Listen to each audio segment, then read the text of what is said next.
Welcome back to Silicon Wafers. The last 48 hours has seen savage strikes by Russia against Ukraine. They coincide with the annual Valdai press event, which can hardly be a coincidence, but they also smack of desperation on the part of Russia. It seems that Russia is taking its vengeance on civilians for its failure to break through on the battlefield. Russian strikes have impacted across Kyiv, Lviv, Sumy, and more. The civilian suffering is horrific. The infrastructure wreckage is widespread.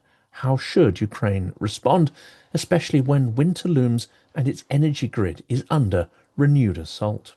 Before we jump in, I'd like to draw your attention to Kiev of Mine, a fantastic documentary film. This is something, if you haven't already watched it, this is definitely something that you should watch, especially if you are engaged with Ukraine's story, engaged in Ukraine's resilience and fight back against Russia. This film will give you renewed hope, renewed energy in your commitment to Ukraine. It is a fabulous piece of work and I highly recommend it. You don't have to necessarily watch the whole thing as well. To start with, you can watch the free trailer, and if you find that interesting and intriguing, you can watch the entire documentary film in 3 parts for free on YouTube.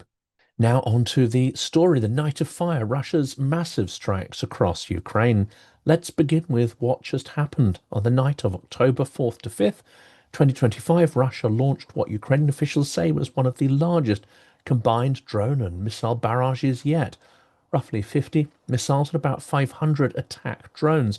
That's according to AP News. And the targets, 9 regions across Ukraine, including Lviv, Zaporizhzhia, Ivano-Frankivsk, Chernihiv, Kherson, Kharkiv, Odesa, plus Sumy and Kyiv's periphery. That's according to the Washington Post. At least 5 people were killed, 1 in Zaporizhzhia and 4 in Lviv. Those last 4 were reportedly members of the same family, according to AP News. Around 18 were injured, including a 15-year-old girl. In Lviv, an industrial park was set alight.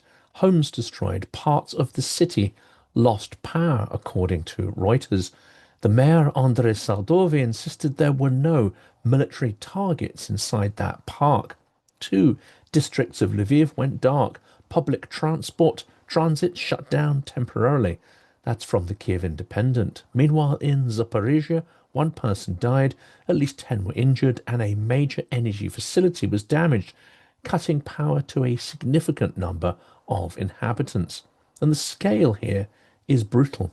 What's striking is not just the number of weapons, but the geographic spread, hitting cities distant from the front lines, many far from any overt or clear military targets. Ukraine says that 8 missiles and 57 drones got through, despite intercepting hundreds more. That's in the Kiev Independent. President Zelensky said these attacks were aerial terror. And he went further. He accused the West of offering zero real reaction. That was reported in The Guardian. He's pressing for faster deployment of Western air defenses, more Patriots, more S-400 replacements, more radar and counter-drone systems. That's according to the Washington Post. Zelensky also revealed something highly symbolic. Weapons used by Russia include many Western components, underscoring how global trade and proliferation still feed the war, and far too little effort on the part of the West to stem that supply of components. This isn't the first time that such an attack at this scale has happened, though. Back on September 28th, Russia mounted a huge aerial assault, 595 drones and 48 missiles targeting Kiev and other regions. That's according to Reuters. Most of these were intercepted, 568 drones and 43 missiles, but still 4 people died in Kiev, including a child. Those attacks damaged factories, residences, and even a cardiology unit, according to Reuters. In early September, Russian forces also struck a thermal power facility near Kiev, cutting gas and electricity to thousands of residents. And going further back, on April 24th, 2025, a massive missile drone strike hit Kiev hard and at least 7 other oblasts. That one killed 13 and injured over 90, with damage to residential buildings, a wedding hall, and more. In Sumy on April 13th, 2025, two ballistic missiles struck as people gathered for church services. At least 35 were killed, including children, and 129 wounded. Cluster munitions were suspected in that strike. That's according to Wikipedia. And here's one harrowing human detail. Among the victims was Elena Kohut, a local organist at the Sumy Philharmonic Orchestra. Well, these are not accidents. The pattern is obvious. Russia is systematically striking civilian zones and utilities, not just military sites. They're trying to stretch Ukraine's air defenses, to terrorize the population, reduce resilience and resistance, and to degrade morale ahead of winter. Their aim is clearly to drive civilians from the country, drive them first further west within Ukraine, and then out of the country entirely. And it's far from random, but rather is an attempt at ethnic cleansing through the tool of indiscriminate aerial bombardment of civilian objectives and infrastructure. One of the more ominous elements, power was cut to the Chernobyl site in a separate incident. A shelling event severed external supply lines, forcing it onto diesel generators. This is a global risk if the reactor cores or structures lose their safety systems. That's from The Guardian. Of course, Russia claims these are purely military, industrial, and energy targets, the ones especially that it's hit in Lviv overnight. But we know from repeated UN and human rights analyses that such blunt attacks against civilian infrastructure may well constitute war crimes. Let's quote from Human Rights Watch.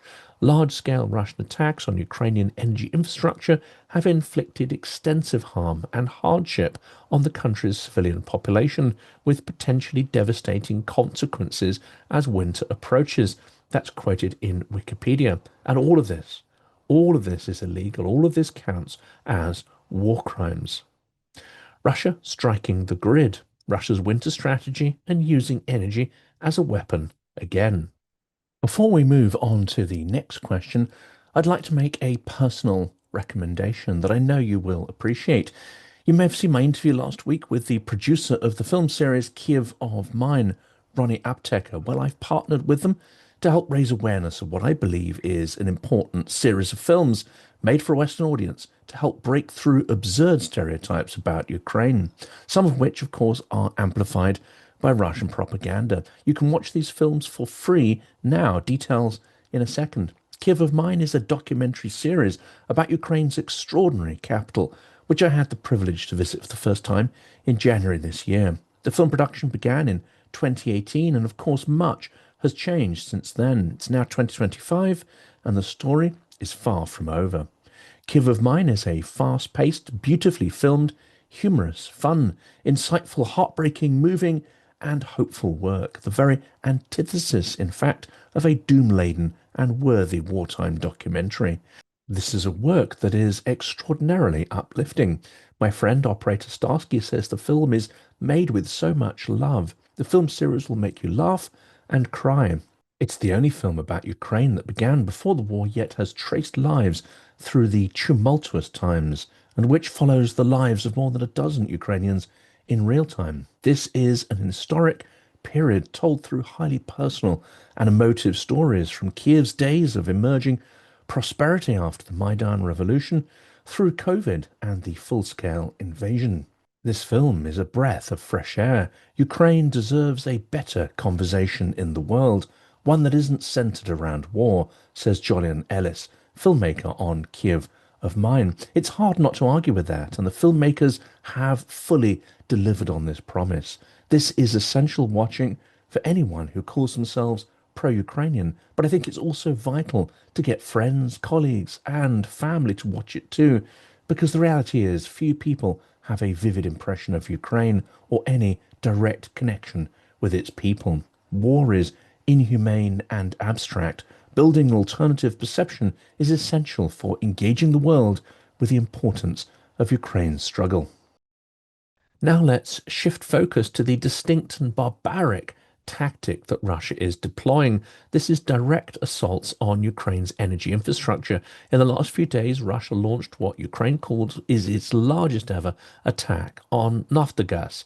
381 drones, 35 missiles, according to AP News. And the wider attack, facilities in Kharkiv and Poltava were hit hard. Casualties included an 8-year-old child and 2 women in the Poltava area, plus damage to a historic church. Prime Minister Yulia Sviridenko called it deliberate terrorism, emphasizing there was no military rationale for hitting civilian gas installations. That's in AP News. And Naftogaz CEO Serhiy Karetsky insisted the damage was severe and definitely non-trivial. And just earlier, Russia had struck a Kyiv region thermal power plant, causing blackouts and gas outages. When you cut power or gas lines to heating systems and pumping stations, you don't just reduce the lights, you threaten people's ability to stay warm, cook, pump water. Winter in Ukraine is long and brutal. And this is the background to Russia's attacks. This is the strategic implication behind them. The attack on Chernobyl is part of that playbook too. Create the spectre of nuclear disaster to rattle global opinion and demand distracting diplomatic responses, indeed to deter allies from helping Ukraine defend itself and from helping it to fight back. Zelensky warned that this is a global threat. Russia attacks on Ukraine's energy infrastructure pose a global threat, he said. That's reported in The Guardian. And one detail is particularly chilling as well. The Zaporizhzhia nuclear plant has reportedly been operating on backup generators for more than a week, possibly because of sabotage. That's in The Guardian. For Russia, the energy grid is not just infrastructure, it's a military target, and sometimes it's a military tool as well. From the Russian side, we see a recourse to brute force when softer instruments fail. Kremlin ideology has long fused geopolitics and identity. Ukraine must be brought back into its orbit according to its strategy, whether through control or destabilization, through occupation or erasure. The energy assaults are part of that continuum. They place resilience and resistance under severe duress with a view to breaking both. But Ukraine has been striking back. Next, we're going to talk about their counter-energy operations and what are the risks that they're taking on by doing it. So, on the flip side, Ukraine isn't passive. It has made counterstrikes deep into Russian energy and logistics, and these are increasing in scale and ambition. In the recent Naftogaz facility attack, Ukraine responded by striking an oil refinery in Orsk and temporarily shutting down the Azot chemical plant. That's according to AP News. Elsewhere, Ukrainian drone attacks have already knocked out nearly 40% of Russia's refining capacity. That's reported in the Washington Post. Gas production is down 10%. Supply shortfall of oil, 20%. Fuel rationing is spreading, especially in Crimea and other territories. To compensate, Russia is turning to imports from Belarus and experimenting with various additives. That's according to the Washington Post. It has also reimposed a ban on gasoline and diesel exports to preserve internal supplies. Russia, once secure behind its vast hinterland, is now extremely vulnerable, not just at its margins, but deep into its territory. And I want to highlight something here. These counterstrikes do more than degrade physical assets in Russia. They transform the narrative. We may even have seen this in the recent change in tone by Trump and his administration. They shift Ukraine from a victimhood narrative to becoming a potential victor, from Russia being unassailable to it becoming vulnerable. That changes public perceptions both domestically and internationally. Moreover, the intensification of energy strikes begs a tactical question. Should Ukraine prioritize Russian gas plants, pipelines, refinery logistics, or energy grid nodes, or a mixture of all of these? How would Russia react, for instance, to a mass strike on thermal power capacity around Moscow, especially if this led to a catastrophic cascade effect through their energy system? Well, Ukraine's ultimate mission is to degrade Russia's war machine. But that cannot also be done without collateral damage and a form of escalation. There is another interesting complication here as well. The Americans and NATO are reportedly sharing intelligence on energy infrastructure inside Russia to aid such strikes. That's according to The Guardian. Well, this idea must make Moscow feel even more vulnerable and possibly more paranoid. So, what does all this mean for the winter, for the morality of the conflict, and the narrative which is endlessly contested? Well, winter is coming. That is inexorable and inevitable. And Ukraine's ability to survive the cold and maintain cohesion depends heavily on resisting these attempts to black out its power supply. Russia's gambit is brutal but clear: make life untenable in Ukraine's cities, force internal pressure, weaken Western resolve to keep the funding flowing to Ukraine. Yet Ukraine has strengths also: its diaspora, its Western backing, its domestic resilience, its extraordinary capacity for innovation, and a citizenry that is battle hardened by almost 4 years of full scale war, and a citizenry that understands exactly what would happen if Russia was to occupy all of its lands. It's not good. It is a worse situation than resisting. So, what should we anticipate over the coming weeks and months? Well, an intensified dual set of campaigns. Russia's attacks will get sharper.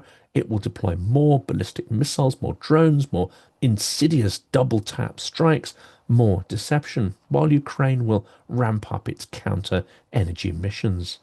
There is the narrative warfare. Ukraine must maintain the high moral ground while still influencing Western publics. But at the same time, the war's impact must be brought home to Russian citizens of Moscow and St. Petersburg, who have largely been isolated from its impact and consequences up to now. Then, of course, there is what is called the escalation risk. Russia may claim Ukrainian strikes on its domestic energy network are terrorism. It is entirely hypocritical, but get ready for Russian propagandists to squeal loudly with protest. Then there is structural fragility in Russia. The fuel crisis, the over-reliance on energy exports, the strain on its budget, all of these point to increasing internal pressure. If Ukraine can exploit that, then it weakens Moscow's capacity to wage the war over the longer term. Well, let's end this episode with some of the human voices and stories from the ground. Let's pause and hear from people whose lives have been shattered. In Lviv, the family of four that was killed, including a teenage girl, her parents, her sibling. A regional prosecutor said they died when their building was destroyed near the Polish border. In Poltava, an 8-year-old girl was wounded, two women as well. The attack hit a residential neighborhood and a church. In Sumy, this past April, people had gathered for church. Among the dead was the local organist. And across Lviv, people are describing houses shaking over the last 24 hours, floors collapsing, rescue teams digging with bare hands, neighbors sheltering in basements. The mayor says that no military target lay in the industrial park that was hit, and the pictures of an extensive modern business facility burning are both dramatic and terrifying. And these stories matter. They remind us that this is not an abstraction. It's the destruction of human life, of community, of wealth, and of people's futures. So what should we conclude from all of this, especially around urgency, resolve, and responsibility? What can listeners, activists, policymakers take from these stories? Well, one, support Ukraine's air defences. The most urgent structural need is for more advanced systems like Patriots, THUD-like drone detectors, electronic warfare assets. Without all of these, Ukraine can't defend its energy grids or its cities, and we must accelerate the idea of closing the skies over Ukraine. Two, sanctions on energy value chains. If Russia is using Western components in its strike systems, trace and sanction those supply chains, cut off the incremental enablers that get these systems and components to Russia. And that includes components that it might use to repair the energy systems that have been hit by Ukraine. We don't want those coming back online. Thirdly, we must aid the intelligence capacity. Precise counterstrike targeting demands good intelligence, that is, satellite, signals, and human. We must give Ukraine what it needs to strike back against the aggressor effectively. Then there is solidarity and narrative. We must keep reminding global publics these are energy terror attacks by Russia. They are not isolated incidents or accidents. We must not let these barbaric and savage attacks by Russia become normalized or be forgotten or ever forgiven. Unfortunately, there are many examples of this normalization of Russia that has become a terror state in the UN, and another instance in the last week by allowing Russia back into the Paralympic Games. The suspensions of Russia and Belarus were lifted by the International Paralympic Committee vote in September. That is a shocking failure of moral leadership and judgment. And five, lastly, here, we must anticipate large-scale hybrid attacks as Russia increasingly flirts with nuclear and nuclear-adjacent accidents, for instance, deliberate accidents in Chernobyl and Zaporizhzhia. The risk becomes not just localized to the Ukraine conflict, it becomes global, and the world must treat any further assaults on nuclear infrastructure as crossing a threshold. When we see Russia treating energy systems as the front line, we must understand its ambition is not just territorial conquest. It is to rewrite the terms of war to force populations out of their homes, erase civilian life and civil resilience. When Ukraine strikes back to defend its very existence, we should not charge or implore them to stop, but rather to continue and scale up their efforts to ensure the costs of aggression for Russia become too high for them to continue, become too high for them to contemplate further escalation. A final word from our partners, the makers of Kyiv of Mine. All three films are now available to watch for free on YouTube. Please check out the links to the dedicated website, which tells you more about the film, its subjects, and the filmmakers.